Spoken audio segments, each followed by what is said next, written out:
வணக்கம். தினதரணி செய்திகள். நெல்லை மாவட்டம் திருநெல்வேலியில் பாட்டாளி மக்கள் கட்சியின் பசுமை தாயகம் சார்பாக தலைவர் சியோன் தங்கராஜ் தலைமையில் மரக்கன்றுகள் வழங்கும் விழா நடைபெற்றது. இதுகுறித்து மாநில துணைத் தலைவர் பிச்சையான் கூறியதாவது: தாயகத்தின் சார்பாக மருத்துவர் ஐயாவின் 28வது நாள் பிறந்த நாளை இன்னைக்கு மாவட்ட தலைவர் 78வது பிறந்த நாளை மாவட்ட தலைவர் சியோன் தங்கராஜ் அவர்கள் தலைமையில் இன்றைக்கு மாநில துணை பொதுச்செயலாளர் நிசார் அவர்கள், மாநில இடைநிலை செயலாளர் தம்பி செல்வின் சுரேஷ், மாவட்ட செயலாளர் மணி யாதவ், இரத்த தான கழகத்துறை அன்னையப்பன், மாவட்ட தொண்டரணி செயலாளர் தம்பி அழகர், நமது மாவட்ட செயலாளர் துணை செயலாளர் MKS கருப்பசாமி அவர்கள், இன்னும் பல பேர் இதில் இருந்து இன்றைக்கு மரக்கன்றுகள் கொடுத்தும் இன்றைய அன்னதானங்கள் வழங்கி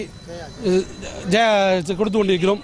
இன்று இரவு அன்னதானத்தை நமது மகளிர் அணி சார்பாக ஜெயா அவர்கள் தலைமையில் நடக்க வருகிறது.